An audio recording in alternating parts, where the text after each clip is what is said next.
Muy buenas tardes, colegas, alumnos. Para mí es un placer dirigirme a ustedes en esta semana de Ingeniería Civil. La carrera de Ingeniería Civil es una de las mejores carreras que hay dentro de la ingeniería y San Marcos tiene su carrera y es Ingeniería Civil. Saludo también a los estudiantes de Ingeniería Civil de otras universidades porque forman la comunidad de Ingeniería Civil y Ingeniería en general. A mí me ha tocado exponerles sobre una problemática que es la socavación en puentes. La socavación es un proceso que se produce en casi todo tipo de estructuras hidráulicas y sobre eso voy a hablarles básicamente dirigido a puentes. La socavación es un fenómeno tridimensional no permanente en el que ocurre una interacción entre la corriente y el lecho o el cauce que está siendo erosionado. Indudablemente que existe una serie de formulaciones y ecuaciones para poder calcular cuál es la magnitud de la erosión, cuál es la magnitud de la socavación. Esto es lo que quiero exponerles justamente, esta problemática. La magnitud de la socavación, más que calcularse, solamente puede estimarse. No hay una fórmula matemática, no hay una ecuación matemática que nos permita calcular con precisión cuánto se va a socavar un cauce por efecto de un pilar de un puente, por efecto de un estribo o por efecto de un estrechamiento. Sin embargo, en ingeniería siempre se requiere tener una estimación de cuánto debe ser. Y luego nuestra experiencia y nuestros factores de seguridad tendremos que adoptarlos y tomar la decisión que corresponde. La socavación, como indica, hasta la actualidad no se ha establecido una metodología unificada que permita a los ingenieros estimar con seguridad la profundidad. Es lo que acabo de decirles y es lo que existe realmente. En el Perú tenemos una larga historia de problemas de colapso y falla de puentes. Y en el mundo también. En el mundo los puentes fallan. Y seguirán fallando probablemente. Porque todavía el conocimiento no nos permite determinar con precisión cuándo va a venir una gran avenida, cuánto se va a producir la socavación. No es posible todavía. Todos conocemos el fenómeno del Niño de los años 97-98. Los lugares más castigados y donde sufrieron colapso de puentes fueron el norte del país, Tumbes y Piura. Todos conocemos lo que ocurrió esos años. Fue un evento terrible que trajo por los suelos a muchas estructuras, entre ellos los puentes. ¿Y por qué? Porque efectivamente la socavación juega un rol importantísimo en eso. Es un cuadro que nos grafica con sencillez lo que ocurre cuando falla un puente. La falla de puentes, casi el 50% es socavación. Hay autores que señalan que es mucho más. Sin embargo, en promedio, casi el 50% de los puentes fallan por efectos de las corrientes, por efecto de la socavación. Así que los que estudian ingeniería civil, los que estudian puentes, los que estudiamos estructuras hidráulicas en general, uno de los problemas que tenemos por delante siempre es estimar y predecir cuánto se socava. De nada sirve el cálculo estructural si es que no hemos determinado la magnitud de la avenida y no hemos determinado la magnitud de la socavación para poder colocar la cimentación adecuadamente.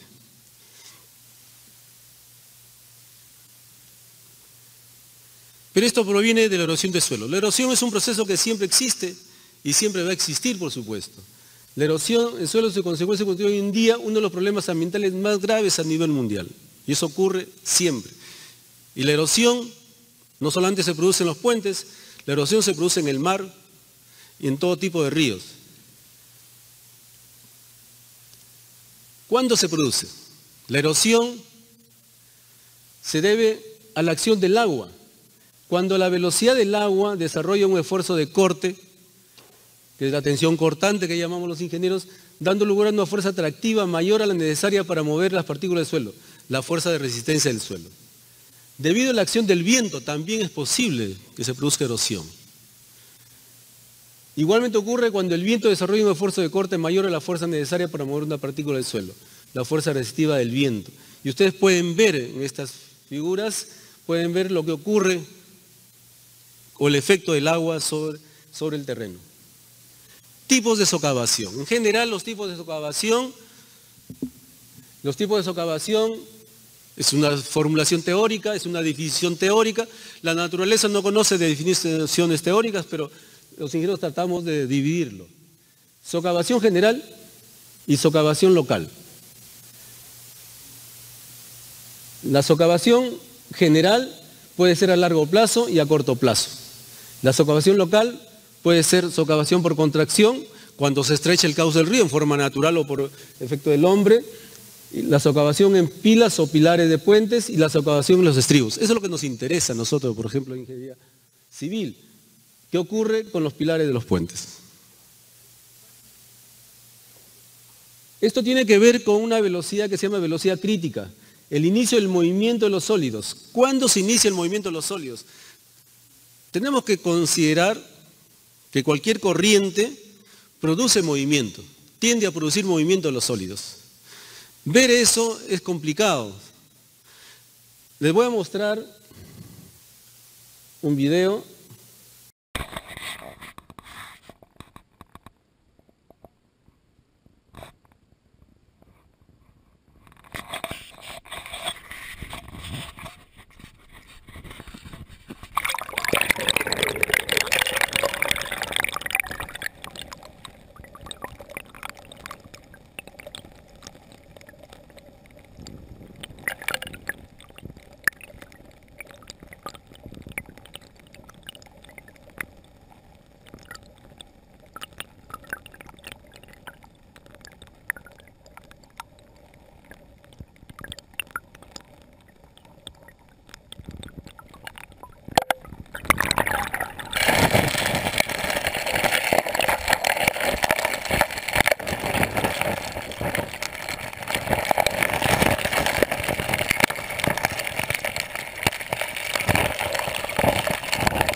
Acá pueden ver ustedes, disculpen la interrupción, pueden ver el efecto que hace una corriente en una gran avenida.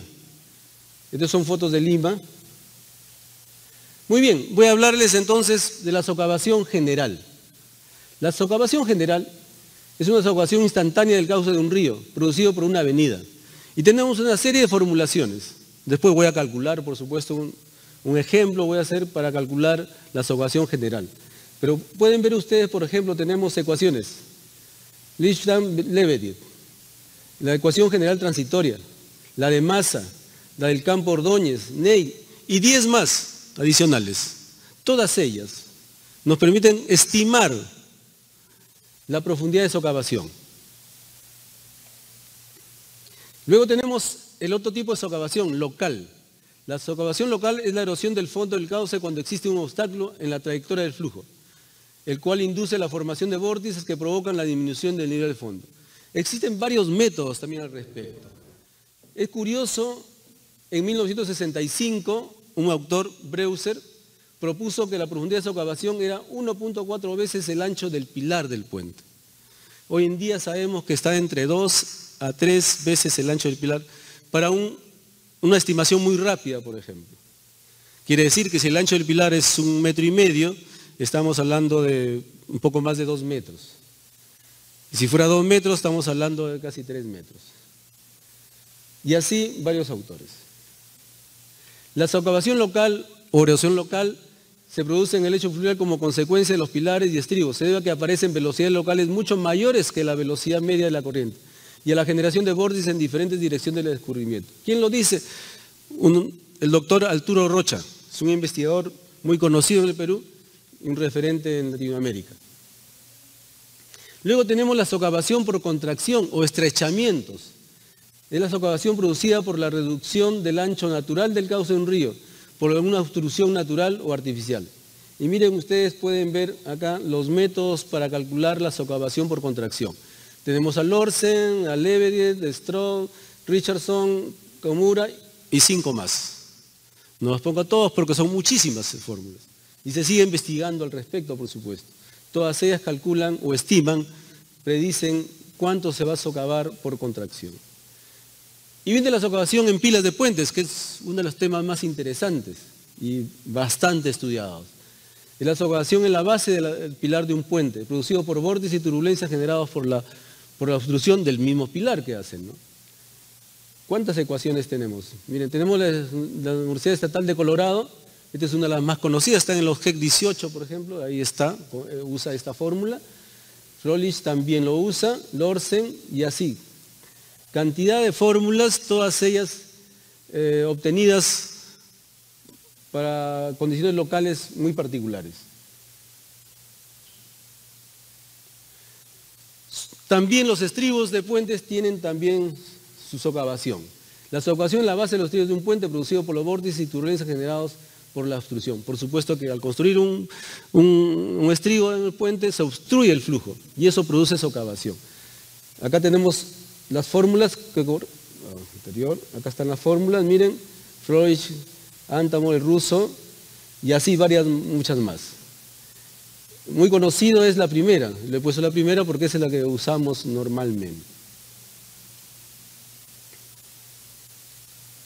Y ahora le voy a hablar lo que significa la socavación general. En nuestro país es una de las fórmulas más usadas para calcular la socavación general, es la ecuación de Lipstand-Lebedev. ¿En qué consiste esta ecuación? Consiste en calcular la profundidad de socavación, en predecir hasta dónde se va a socavar, luego restar del tirante medio de la profundidad. Y eso será la profundidad donde hay que colocar, o por lo menos estimar, donde se va a colocar la cimentación.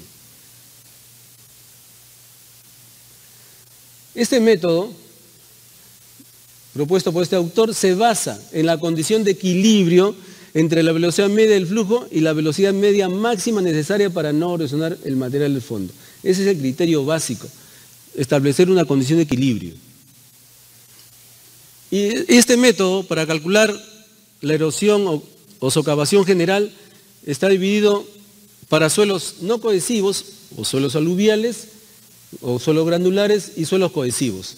La primera, para suelos no cohesivos o suelos granulares, depende básicamente del diámetro de la partícula del cauce. Y ahí está la fórmula, que ustedes los pueden ver, es el diámetro. Algunos confunden y usan indistintamente esta fórmula para suelos cohesivos y no cohesivos. No es así. Los suelos no cohesivos intervienen del diámetro. Y los suelos cohesivos, acá están los suelos cohesivos, miren ustedes, no interviene el diámetro, interviene el peso específico del material del cauce. Esa es la diferencia en realidad. Y acá están los suelos no cohesivos entonces. Tienen la fórmula, está en base a un factor alfa, que se calcula de la siguiente manera. A ver, acá está, alfa, este es alfa, que está en función del caudal de máxima avenida que depende del periodo de retorno, la altura media a las 5/3, el ancho del cauce y el efecto de contracción, que se calcula con estas variables. Este valor, que anteriormente lo ven, es el exponente famoso, 1 sobre 1 más z, es experimental. Este z, sin embargo, lo pueden calcular, y lo estoy dejando, lo pueden calcular de esta manera. 0.394 menos 0. En función del diámetro del cauce. Dependiendo del diámetro del cauce tendremos este valor de z. X depende del peso específico, es para suelos cohesivos. Algunos ponen indistintamente 1 sobre 1 más x, no. Para suelos no cohesivos es este de acá. Y para suelos cohesivos es este de acá, x. Ahí está para suelos cohesivos, miren ustedes, ya no es z, es x. A veces se pone la misma formulación, 1 sobre 1 más x, pero se hace la distinción cuándo es cohesivo y cuándo no es cohesivo. La estimación de la profundidad de socavación para el diseño de puentes debe tomar en cuenta los siguientes aspectos.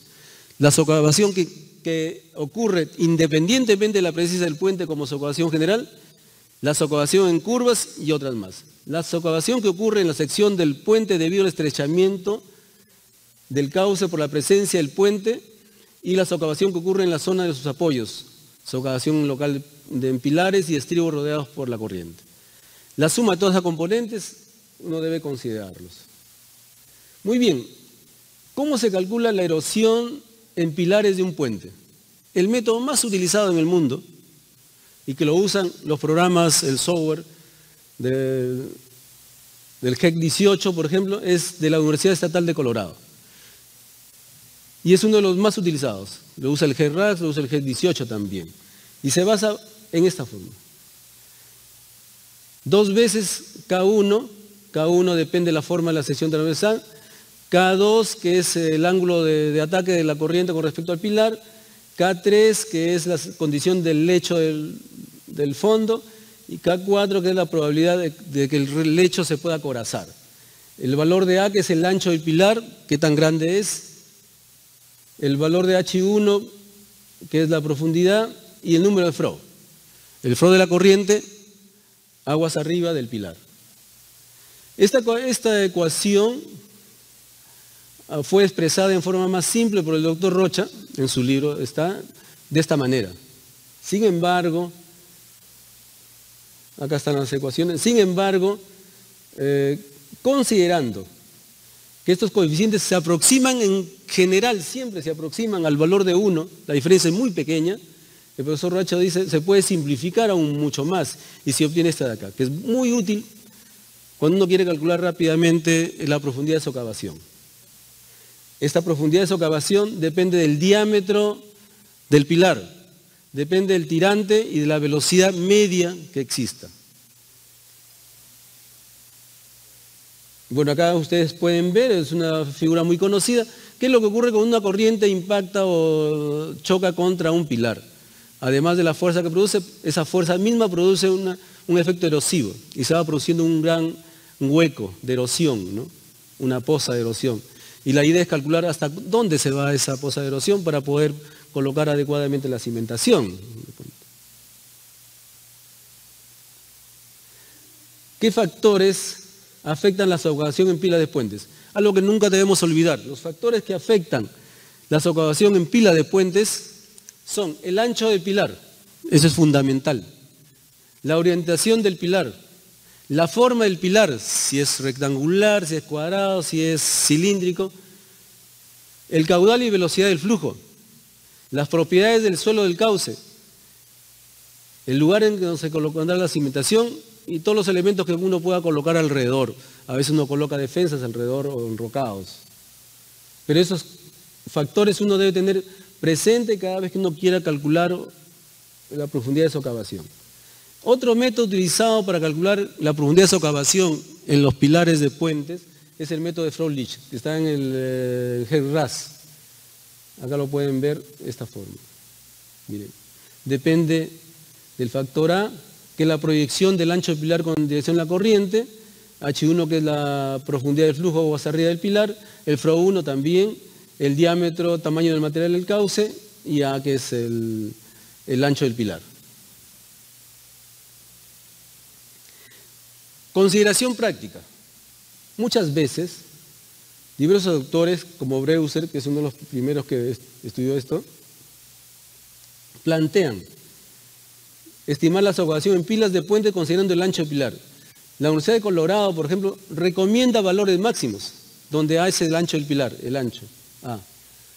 Dice, por ejemplo, es menor o igual a 2.4 veces A cuando el número de Frobe es menor que 0.8, es decir, en flujo subcrítico. Generalmente los puentes se construyen en condiciones subcríticas. Es muy arriesgado construir un puente en condiciones supercríticas. O menor o igual a 3 veces el ancho del pilar para cuando el Frobe es mayor que 0.8.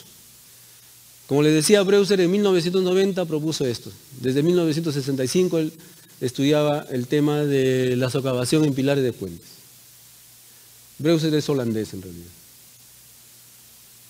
Luego viene la socavación en estribos. La socavación en estribos es un poco diferente a la socavación en los pilares de puentes. Es la erosión producida por la acción de vórtices y turbulencia que se generan a lo largo del estribo del puente. El proceso erosivo para la socavación de estribos está afectado por los mismos fenómenos que causan la erosión de los pilares, por supuesto. Acá pueden ver ustedes lo que ocurre cuando un estribo comienza a fallar.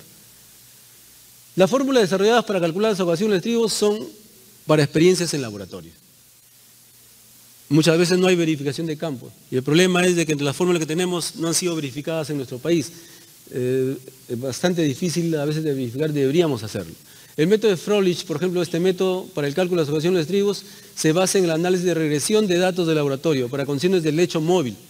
Y es uno de los más usados en Estados Unidos para calcular la erosión o socavación en los estribos de un puente. Tiene una formulación que ustedes la encuentran acá, 2.27, caso 1, caso 2. Caso 1 están esos valores, que generalmente es 1. Caso 2 es el ángulo de ataque de la corriente, generalmente es 1 también.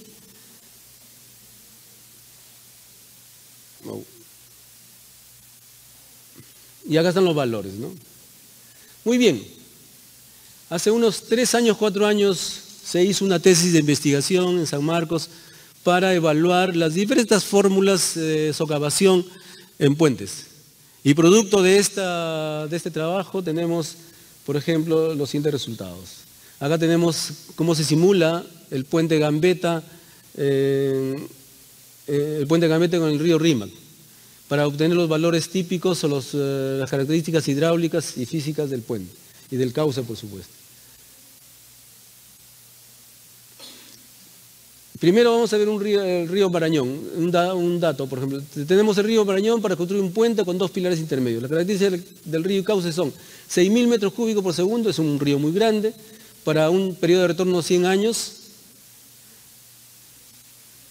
una velocidad media del flujo de 3 metros por segundo, un ancho de 180 metros, una profundidad media de 7.5 y el material del cauce en promedio 23 milímetros.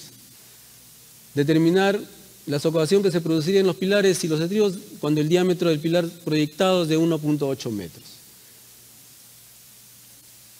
Mire cómo funciona, la socavación general. Estas son las fórmulas. Z, porque es un cauce aluvial. Tenemos reemplazar el logaritmo de diámetro y el logaritmo de diámetro al cuadrado. Hacemos eso rápidamente, 23 por 23. Tiene que ser en milímetros, no es en metros, en milímetros. Y nos da Z igual a 0.322.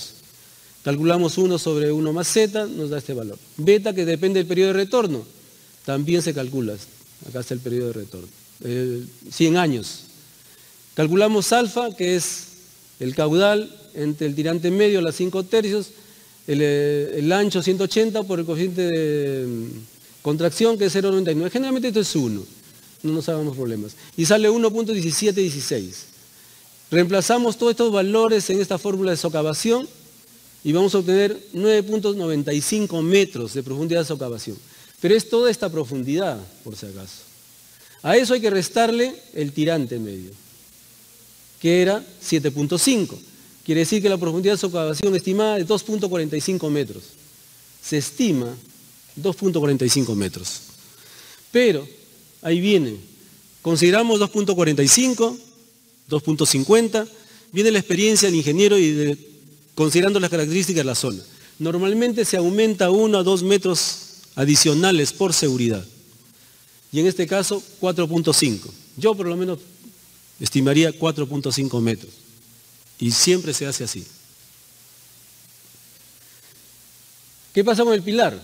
Utilizamos esta fórmula simplificada de la Universidad de Colorado, la velocidad 3 metros, 7.5, el diámetro 1.80 y nos da 3.76 metros como profundidad de socavación en el pilar.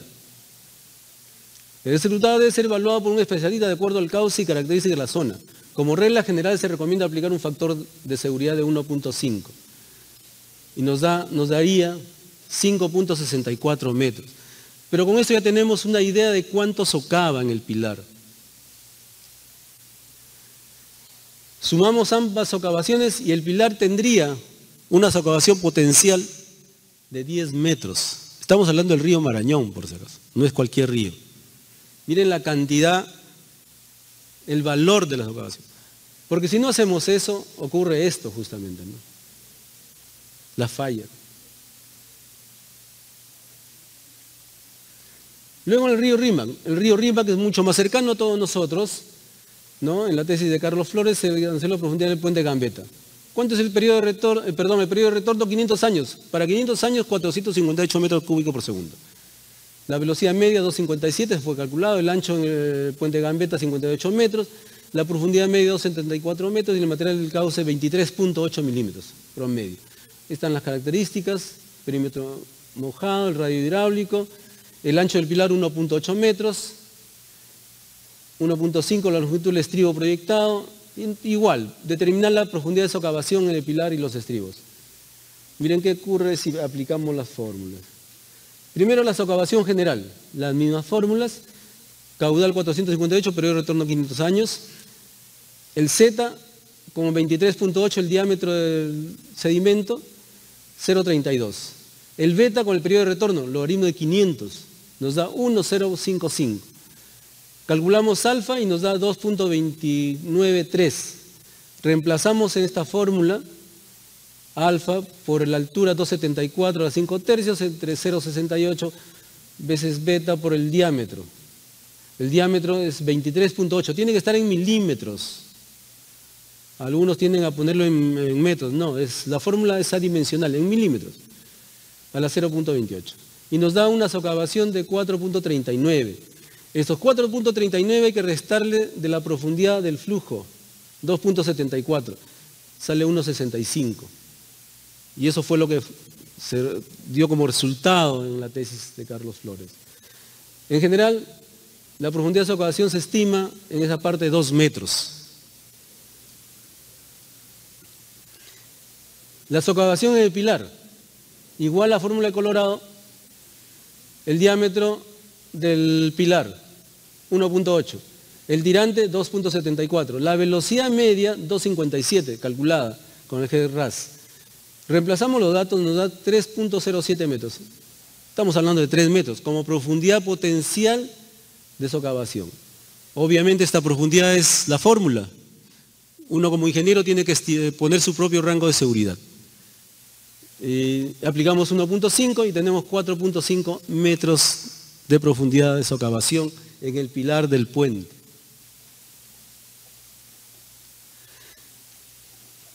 La socavación total, la suma de 2 metros más 4.50, estamos hablando de una socavación general de 6.5 metros. Veamos cómo se comporta el estribo en el río Rímac. Esta es la fórmula de la Universidad de Colorado. Reemplazamos los datos y obtenemos 4 metros. Quiere decir que el estribo tiene una capacidad potencial de erosión o de socavación de 4 metros. El valor de los cálculos o predicciones que uno puede hacer de esta forma. Los resultados van a depender de muchas cosas. Primero, calidad de la información. Los hidrogramas, los caudales, estudio de mecánica de suelos, la morfología. Si no tenemos bien esos datos, obviamente, por muy buena que sea la fórmula, vamos a tener resultados incorrectos. Y aún así, las predicciones o las estimaciones son estimaciones. Las fórmulas empleadas. Hay que seleccionar una fórmula que sea calibrada para el sitio. Muchas veces aplicamos la fórmula sin calibrarla, porque todas las fórmulas fueron obtenidas en otros lugares, o muchas veces en laboratorio. Por eso hay que tener mucho cuidado con esto de acá. Luego también el periodo de retorno. Estamos hablando de 50 años, 100 años, 500 años. ¿De qué depende eso? Depende de la seguridad, depende del riesgo. Por ejemplo, en Lima, si un río pasa por Lima, quieren construir un puente en el río, ¿cuánto sería el periodo de retorno? No va a ser 50 años, no va a ser 100 años, 500 años por seguridad. Y muchas veces en las ciudades grandes, la avenida milenaria, ¿no?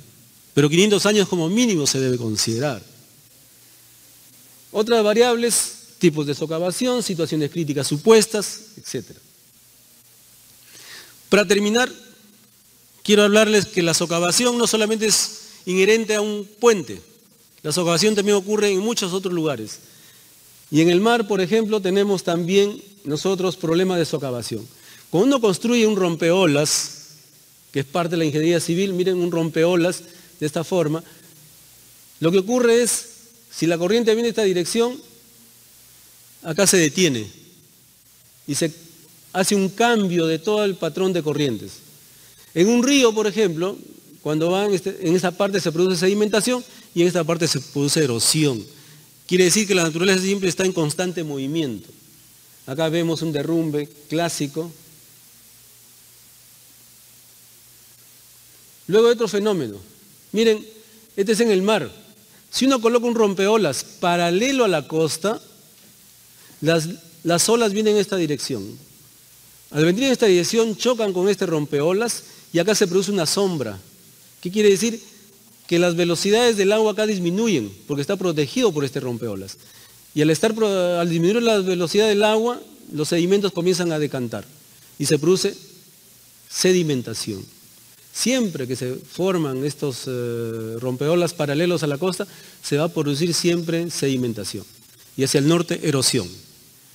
Miren ustedes un buque acá varado, cómo las olas cambian su dirección. Al cambiar las olas su dirección, cambia también el proceso de sedimentación y erosión. Uno de los ejemplos típicos de los problemas de erosión y sedimentación es Salaberry. En Salaberry es una línea así, una línea de costa. Para darle abrigo al puerto se construyó un rompeolas enorme. Las corrientes venían, chocaban acá y acá se producía abrigo. Al chocar las corrientes en rompeolas, acá se produce sedimentación y se produce una gran zona de sedimentación. Pero en el norte se produce erosión, porque se debe conservar continuidad. Si se erosiona en un lugar, con toda seguridad en otro lugar se va a sedimentar. Eso es de cajón. Y acá pueden ver ustedes lo que ocurrió, miren. La línea era así. Y acá se produjo sedimentación. Por efecto de construir un rompeolas. Por eso, cada vez que construyamos una estructura, uno tiene que pensar siempre qué es lo que hace la estructura al medio ambiente. La naturaleza o el terreno no es que no se queja, sí se queja. Si uno le pone un muro de contención, si uno le pone una defensa ribereña, el cauce reacciona. ¿Y cómo reacciona? Sedimenta o se erosiona. No es cuestión de diseñar un muro de contención porque se me ocurre, no, tiene que pensar en dónde voy a colocar ese muro de contención y qué le va a hacer ese muro de contención al cauce. Si hay agua es lo más peligroso y lo más difícil de trabajar siempre es el agua. Acá tienen ustedes un ejemplo, miren, cuando hay una especie de rompeolas se produce sedimentación. Igual para formar playas, por ejemplo, uno puede construir un rompeolas chiquito, una batería de rompeolas y se va formando playa, se va arenando.